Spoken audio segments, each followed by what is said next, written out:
یا زکریا انا نبشرک بغلام. زکریا علیہ السلام کی دعا اللہ نے قبول کی. قرآن میں ہے نا سورہ آل عمران میں کہ محراب میں زکریا علیہ السلام کو ندا کی گئی فرشتوں کی طرف سے. کیا دعا کی قبول کی گئی؟ انا نبشرک بغلام، اے زکریا ہم تجھے خوشخبری دیتے ہیں بغلام، ایک لڑکے کی، اسمہ یحییٰ، جس کا نام یحییٰ ہوگا. اللہ نے براہ راست نہیں بلکہ یہ جبریل کے ذریعے بشارت دی تھی. تو ظاہر ہے جبریل جب پیغام لے کر آتے ہیں تو وہ اللہ ہی کی طرف سے ہوتا ہے، اس لیے اللہ نے اپنی طرف نسبت کر دی کہ ہم نے کہا زکریا سے لم نجعل لہ من قبل سمیہ، اور ایسا مبارک بچہ ہے کہ اے زکریا ہم نے اس سے پہلے ان صفات کا کوئی بچہ پیدا نہیں کیا.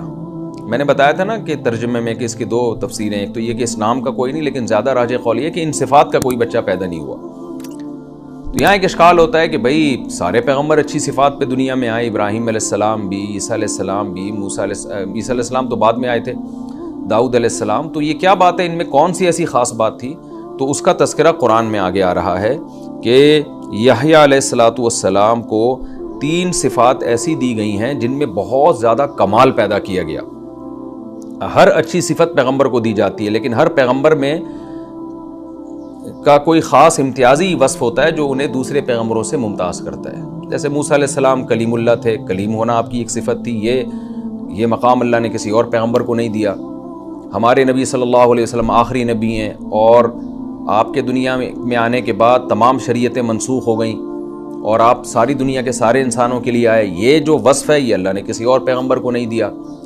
آدم علیہ السلام تمام انسانوں اور تمام پیغمبروں کے والد ہیں، یہ صفت اللہ نے کسی پیغمبر کو نہیں دی. اسماعیل علیہ السلام ذبیح اللہ ہیں، ابراہیم علیہ السلام خلیل اللہ ہیں، یہ صفت اللہ نے کسی کو نہیں دی. تو اسی طرح اللہ نے یحییٰ علیہ السلام کو 3 صفات جن کا قرآن میں تذکرہ ہے، 3 وہ صفات ہیں جن کا اس موقع پہ تبصرہ ہے، اور 2 صفات ہیں جن کا سورہ آل عمران میں تبصرہ ہے. وہ 3 صفات کیا ہیں جو آگے آ رہی ہیں؟ ایک صفت کیا ہے؟ حنانم من لدنا. حنان کہتے ہیں بہت زیادہ رحم دل اور نرم دل. تو حضرت یحییٰ علیہ السلام ایک ایسے بچے تھے کہ بہت زیادہ اللہ نے آپ کی طبیعت میں نرم دلی رکھی تھی. نرم دل کیا ہوتا ہے؟ کسی کی تھوڑی سی مصیبت کو دیکھ کے اس پہ ترس آ جانا، رحم آ جانا. اللہ کی بھی ایک صفت ہے نا، رؤوف، رأفت والا. تو مظلوم پہ بہت زیادہ جذبہ پیدا ہو جانا. اور زکات کا مطلب پاکیزہ. پاکیزہ کیا مطلب؟ اخلاق کے لحاظ سے انتہائی پاکیزہ، ذرہ برابر حسد کا شائبہ بھی نہیں، کسی سے بغض کا شائبہ بھی نہیں، کینہ، تکبر، یہ جو باطنی صفات برائیاں ہوتی ہیں ان سے بالکل پاک، اور اخلاق حمیدہ میں کمال درجے تک پہنچے ہوئے. یہ مطلب ہے زکوٰۃ کا، یعنی بہت زیادہ پاکیزہ طبیعت کے. وَكَانَ تَقِيًّا، اور تھے پرہیزگار. یعنی 2 صفات جو تھیں ان کا تعلق ہے دل سے، حنان اور زکوٰۃ کا، اور تقیہ کا تعلق ہے عمل سے. عمل میں بھی بہت زیادہ پرہیزگار، یعنی شبہات سے بھی بچنے والے.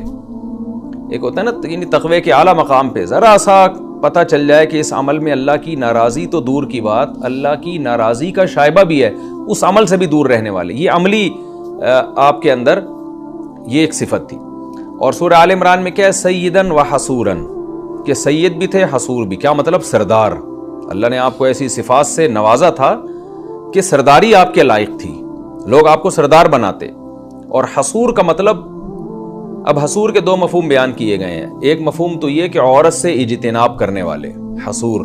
حصر کہتے ہیں اپنے آپ کو روک لینا، یعنی حیا کا اتنا زیادہ غلبہ تھا آپ میں کہ عورت کی طرف جو ایک طبیعی طور پہ طبیعت مائل ہوتی ہے اس میں حیا بہت زیادہ رکاوٹ تھی. یہ نہیں کہ آپ کو کوئی جسمانی لحاظ سے کمزوری تھی، پیغمبر اس قسم کے تمام عیبوں سے پاک ہوتے ہیں.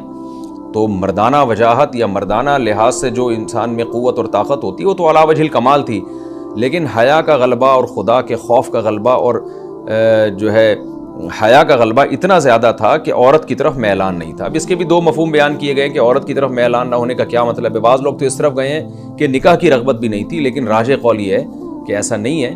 نکاح کی رغبت کا ہونا یہ تو پیغمبروں میں ایک صفت ہوتی ہے نکاح کی، یہ مطلب ہے نامحرم عورت کی طرف. تو عام لوگوں کی طبیعت کیا ہوتی ہے کہ کوئی نامحرم عورت جب جا رہی ہو، خوبصورت عورت ہو، دیکھنے کا دل کرتا ہے، لیکن وہ خدا کے خوف سے نظر جھکا لیتے ہیں۔ لیکن بعض لوگ تقوی کے ایسے اعلیٰ مقام پر ہوتے ہیں کہ حیا کا اتنا زیادہ غلبہ ہوتا ہے کہ ان کی طبیعت میں وسوسے کے درجے میں بھی میلان نہیں ہوتا۔ جیسے یوسف علیہ السلام کے بارے میں آتا ہے نا، وَلَقَدْ هَمَّتْ بِهِ وَهَمَّ بِهَا، سورہ یوسف میں، کہ جو عزیز مصر کی بیوی تھی اس کے دل میں بھی خیال پیدا ہوا اور یوسف کے دل میں بھی میلان پیدا ہوا۔ تو میلان پیدا ہونا ایک نیچرل چیز ہے، لیکن یوسف علیہ السلام نے اپنے اس میلان پر خدا کے خوف کی وجہ سے قابو پا لیا۔ لیکن یحییٰ علیہ السلام کی طبیعت ایسی تھی کہ میلان بھی پیدا نہیں ہوتا غیر محرم کی طرف۔ تو یہ اللہ نے آپ کو ایک کمال کی صفت عطا فرمائی تھی۔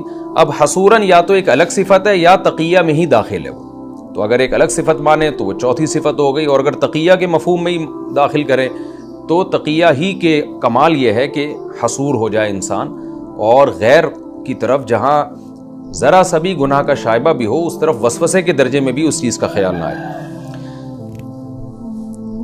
تو یہ اللہ تعالیٰ نے آپ کو الگ صفات سے نوازا تھا۔ وَبَرًّا بِوَالِدَيْهِ، اور اسی تقوی کا کہ تکمیلات میں سے یہ تھی یہ بات، حنان اور زکوٰۃ میں نے بتایا نا دل کی صفات، اور تقیہ کا مطلب جو عملی صفات تھیں، تو ان عملی صفات میں تقوی تھا۔ اس تقوی کا ایک مظہر یہ بھی تھا کہ برم بوالدیہ، اپنے والدین کے ساتھ بہت زیادہ اچھا سلوک کرنے والے، کیونکہ جس کے دل میں اللہ کا خوف ہوتا ہے وہ والدین کے ساتھ بہت اچھا سلوک کرتا ہے۔ تو یہ دعا مانگی زکریا علیہ السلام نے، اور اللہ نے آپ کی دعا قبول کی اور فرمایا کہ اس صفات کا اس سے پہلے میں نے پیدا نہیں کیا۔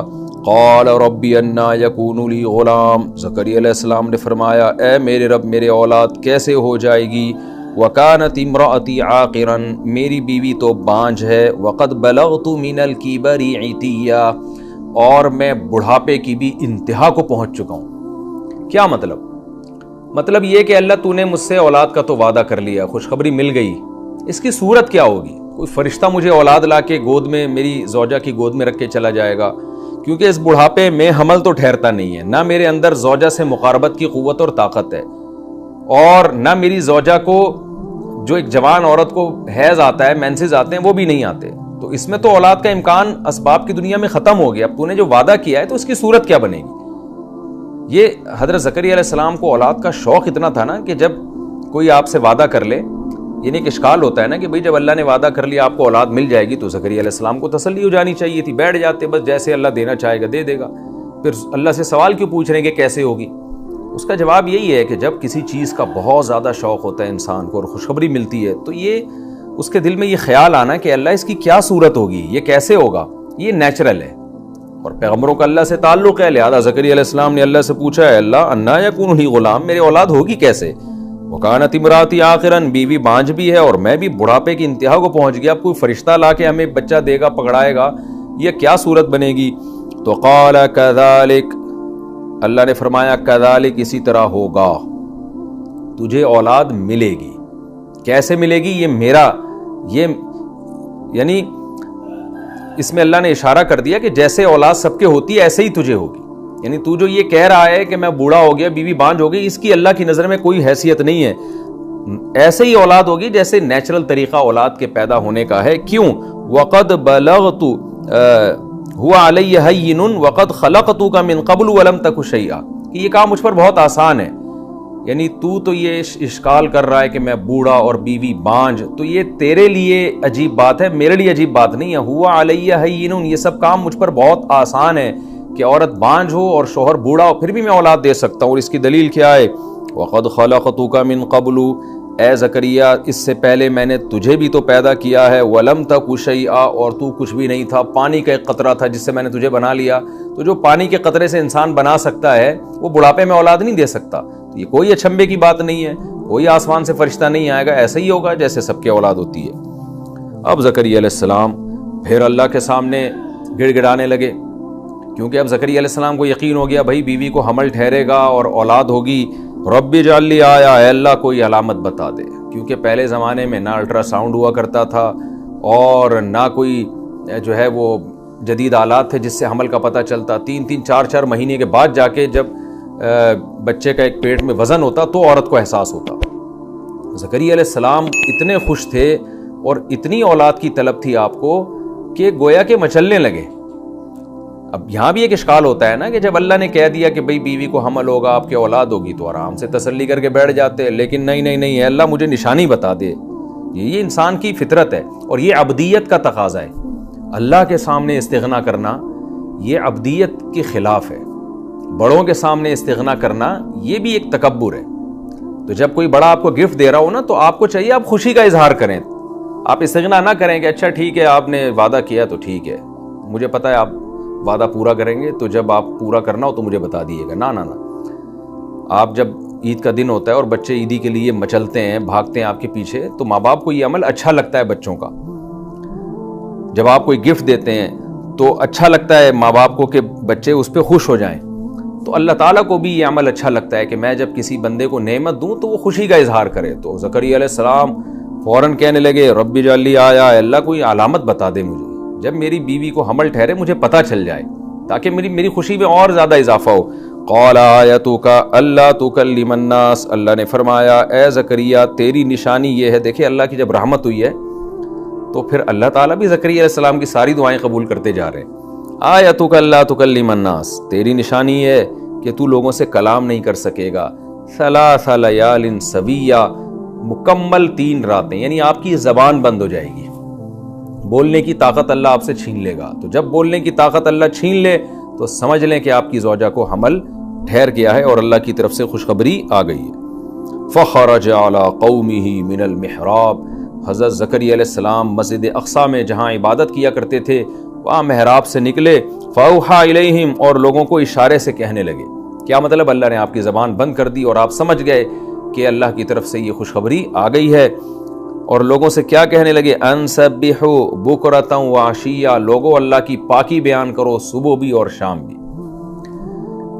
انبیاء کی عادت ہوتی ہے، نیک لوگوں کی عادت ہوتی ہے، جب ان کو کوئی خوشی ملتی ہے تو وہ اللہ کو خود بھی بہت زیادہ یاد کرتے ہیں اور دوسروں کو بھی حکم دیتے ہیں کہ اللہ کو یاد کرو، اللہ کی حمد و ثنا کرو. جب مکہ فتح ہوا کتنی بڑی خوشخبری تھی، تو اللہ نے کیا فرمایا اپنے حبیب صلی اللہ علیہ وسلم سے؟ اذا جاء نصر اللہ والفتح ورأیت الناس يدخلون فی دین اللہ افواجا فسبح بحمد ربک واستغفر. اے نبی آپ اللہ کی حمد و ثنا کیجیے اور اس کی پاکی بیان کیجیے. تو جتنے بھی اہل اللہ ہیں ان کی ہمیشہ سے یہ سنت رہی ہے کہ جب بھی انہیں کوئی خوشی ملتی ہے خود بھی اللہ کی حمد و ثنا کرتے ہیں، لوگوں کو بھی. اور جو بے دین لوگ ہیں جب انہیں کوئی خوشی ملتی ہے وہ شراب و کباب کی طرف جاتے ہیں، وہ غیر سنجیدہ حرکتوں کی طرف جاتے ہیں.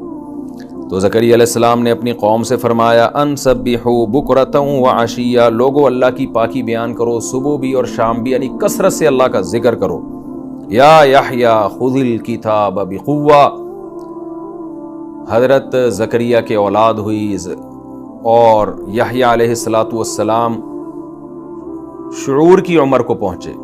7 سال کا جو بچہ ہے نا، یہ وہ عمر ہوتی ہے جس میں اس میں کچھ سمجھنے کی صلاحیت پیدا ہو جاتی ہے. تو تھے بچے، مگر جب سن شعور کو پہنچے، کچھ نہ کچھ آپ میں شعور پیدا ہوا، تو اللہ نے یحییٰ علیہ السلام سے کیا فرمایا؟ خذ الکتاب بقوہ، اے یحییٰ اس کتاب کو جس کو تورات کہا جاتا ہے، جو اللہ نے موسیٰ پہ نازل کی، اس وقت تک انجیل نازل نہیں ہوئی تھی، اس کتاب کو قوت سے تھام لیں. آپ نے اس پر مضبوطی سے عمل کرنا ہے اس کتاب پہ. کیوں؟ آپ کے باپ کی آپ وصیت ہو، آپ کے باپ کو میں نے بطور تحفہ میں آپ کو دیا ہے، لہذا آپ نے تورات کو مضبوطی سے تھام لینا ہے. وَآتَيْنَاهُ الْحُكْمَ صَبِيًّا، اللہ کہتے ہیں ہم نے آپ کو بچپن میں ہی علم عطا کر دیا تھا، نہ بلوغت سے پہلے ہی اللہ نے علم عطا کر دیا. بعض نے یہاں حکم سے مراد نبوت لی ہے، وہ بھی ایک مضبوط قول ہے. تو اس کا نتیجہ یہ نکلے گا کہ یحییٰ علیہ السلام کو بچپن میں ہی اللہ نے نبوت دے دی. عام طور پہ پیغمبروں کو نبوت 40 سال میں ملتی ہے، لیکن یحییٰ علیہ السلام کو بچپن میں. اور بعض مفسرین اس طرف گئے ہیں کہ یہاں نبوت مراد نہیں ہے بلکہ علم مراد ہے، سمجھ بوجھ مراد ہے. علم سے مراد بھی سمجھ بوجھ. بعض بچے بچپن میں بڑے سمجھدار ہوتے ہیں، ان میں حق اور باطل، صحیح اور غلط میں تمییز کی صلاحیت پیدا ہو جاتی ہے. آج بھی ایسے علماء کے واقعات ہیں کہ جب آپ ان کی سیرت پڑھیں تو پتہ چلتا ہے کہ بھئی ان میں بچپن سے ہی اللہ نے بہت زیادہ سمجھداری پیدا کی تھی. بچوں میں بھی آج بھی یہ دیکھنے میں فرق نظر آتا ہے، لیکن یحییٰ علیہ السلام کو اللہ نے خاص علم عطا کیا. وَحَنَانًا مِن لَدُنَّا، اللہ کہتے ہیں ہم نے اپنی طرف سے آپ میں رحم دلی پیدا کی. وَزَكَاةً، اور آپ کو بہت پاکیزہ بنایا، یعنی اخلاق کے اعتبار سے. وَكَانَ تَقِيًّا، اور بہت زیادہ اللہ سے ڈرنے والے، یعنی بچنے والے گناہوں سے، اللہ کے خوف سے، گناہوں سے بہت زیادہ بچنے والے تھے. وبرم بوالدیہ، اور آپ کی ایک صفت یہ بھی تھی کہ اپنے والدین کے ساتھ بہت اچھا سلوک کرنے والے۔ اللہ نے بطور گفٹ کے دیے نا، تو وہ اولاد جو ماں باپ کو ستانا شروع کر دے وہ تو عذاب بن جاتی ہے، تو باپ اور ماں کے ساتھ اچھا سلوک کرتے تھے۔ وَلَمْ يَكُنْ جَبَّارًا عَصِيًّا، سخت طبیعت کے اور نافرمان نہیں تھے۔ وَسَلَامٌ عَلَيْهِ، اور اللہ نے اس وقت یہ اعلان کر دیا کہ ان پر سلامتی ہو یوم وُلِدَ، جس دن یہ پیدا کیے گئے، یعنی ہر قسم کے شر سے اللہ ان کو محفوظ رکھے۔ وَيَوْمَ يَمُوتُ، اور جس دن ان کی موت واقع ہوگی اس دن بھی یہ شر سے محفوظ رہیں گے۔ وَيَوْمَ يُبْعَثُ حَيًّا، اور جس دن قیامت کے دن زندہ کر کے اٹھائے جائیں گے اس وقت بھی اللہ ان کو شر سے محفوظ رکھے گا۔ تو تینوں موقعوں پر ان پر سلامتی۔